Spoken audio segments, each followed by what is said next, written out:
Hey, this is Coach Latham getting you ready for the Geometry SOL. Make sure to hit pause whenever you need to because we are rolling. The first thing that we need to review is the logic unit. The first part of the statement is the hypothesis. The second part of the statement is the conclusion.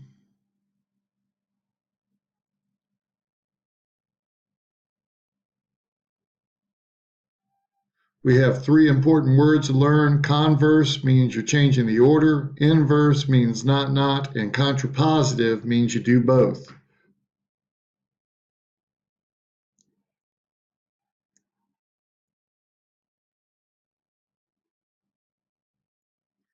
A reminder that the contrapositive is the one that's always true if the original conditional statement is true.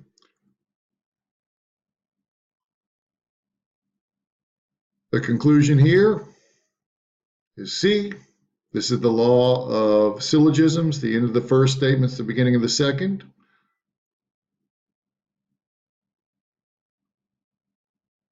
The answer here is B. This is the law of detachment. You get a general statement, then you can draw a conclusion from Anthony's studies. This one uses the law of syllogisms in symbolic form. P gets you to not Q to R get to Z. So P is connected to Z. If you get a P, therefore Z is your answer.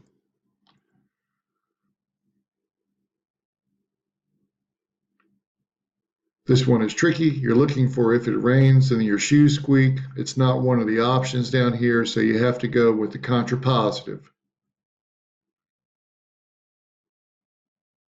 Venn diagrams, you'll have a couple of questions on that.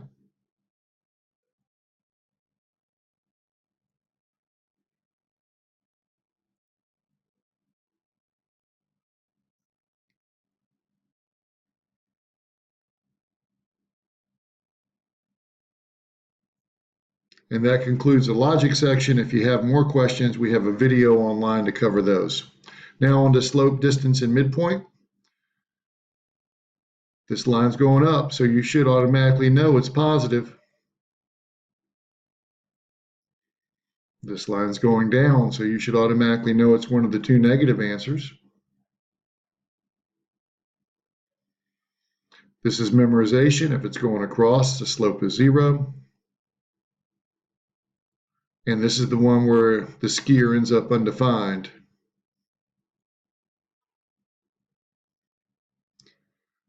When you're given 2 points, you subtract the y's on the top and the x's on the bottom. Two answers work here. Stop the computer and work this out on your calculator.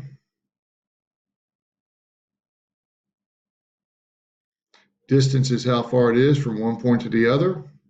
You're just walking on this one. But when it's at an angle in the coordinate plane, you have to use the Pythagorean theorem. Which one of these correctly represents how you would figure out the answer?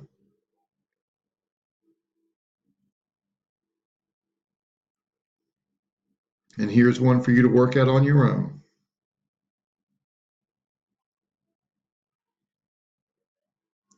If you don't get a picture, then you're going to have to subtract coordinates to find out the distances of the two short sides of the triangle.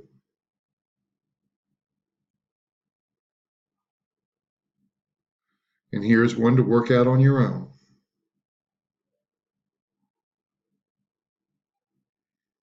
Midpoint is the spot that's halfway in between 2 points, and this one is pretty obvious.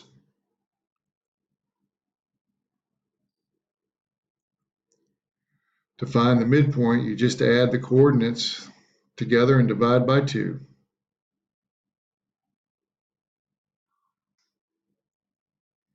Make sure you can get this one on your own.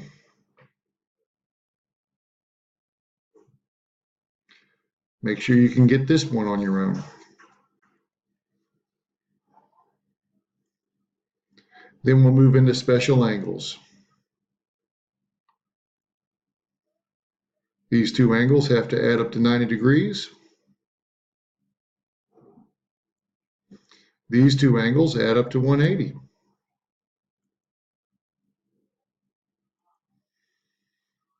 This angle and this angle are equal to each other.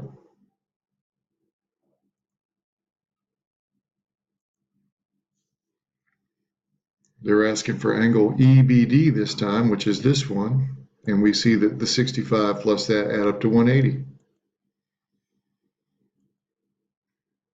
These two angles have to add up to 90. Together they make a right angle, so the correct equation is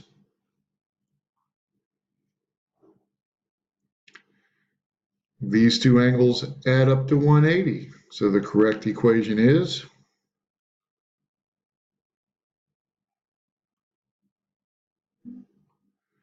these two angles are directly across from each other. I like to call them bow ties. We know they're equal to each other. They're vertical angles, so the correct equation is,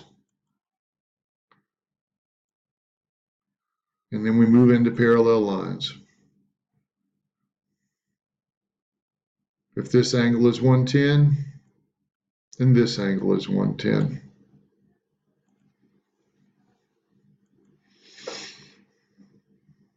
These two add up to 180. If this angle is 110, then this angle is 110. So that makes this one 70.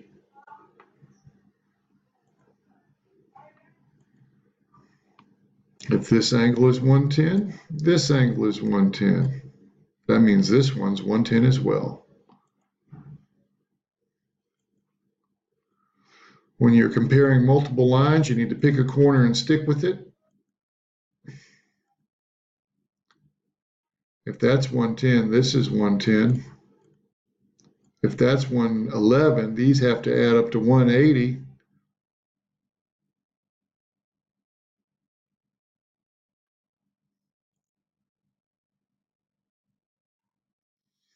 Same thing here. Pick a corner and stick with it. Work this one out on your own.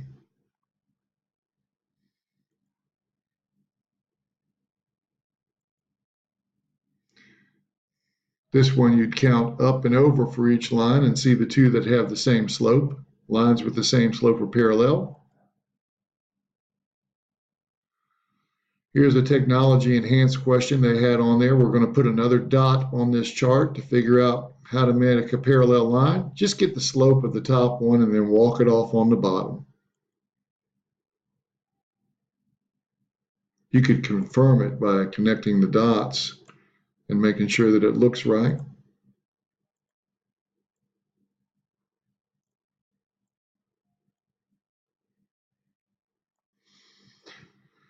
Perpendicular lines have negative reciprocal slopes.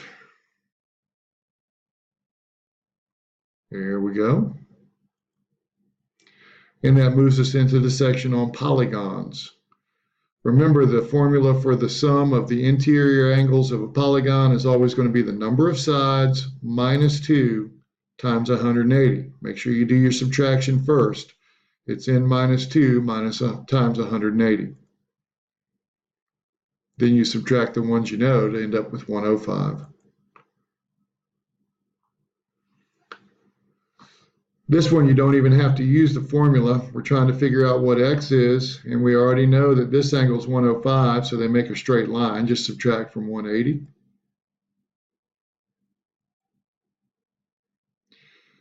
Using the interior angle formula, it's got 5 sides, so it's going to be 5 minus 2.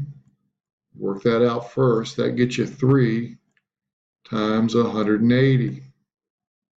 That gives you a total of 540 degrees on the inside. Since it says it's regular, you know all the angles are the same. There's 5 angles.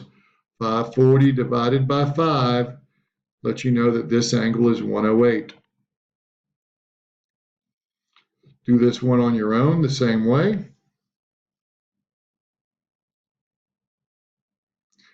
And that'll give you 120 for each of the interior angles.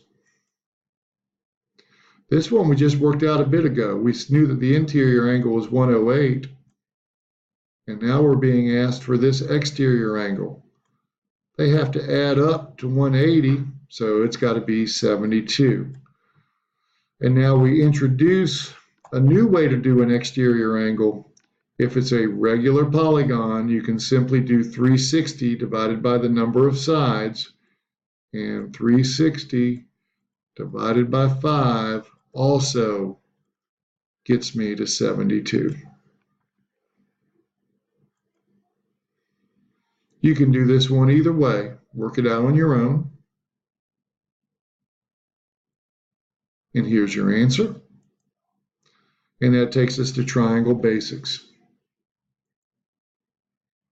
The longest side is always across from the largest angle.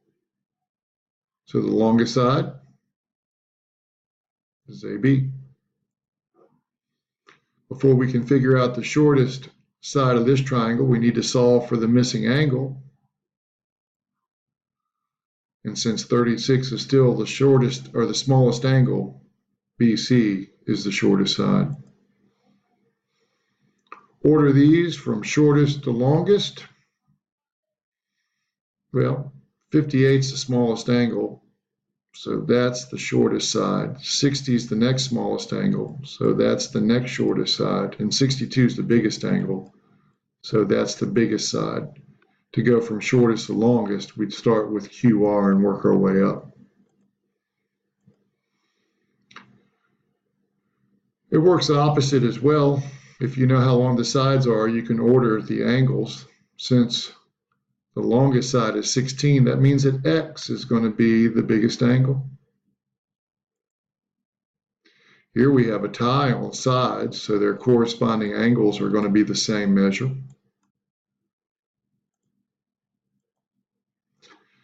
If we're given three sides of a triangle, we can figure out if it truly is a triangle by making sure the third side fits in between the first two subtracted and added. 5 minus 2 is 3, 5 plus 2 is 7, and 8 does not fall in between 3 and 7. We do the same thing to all these, and we find that the middle three work. The last one does not work because 17 is not in between 7 and 17. Another way to do the same problem would be to subtract the two numbers we know, add the two numbers we know. That gets us 2 and 10, and X has to be in between. Don't fall for the one with the equal signs. Here's one for you to work out on your own. And here's the answer. And we'll pick up here in part 2 of our SOL review.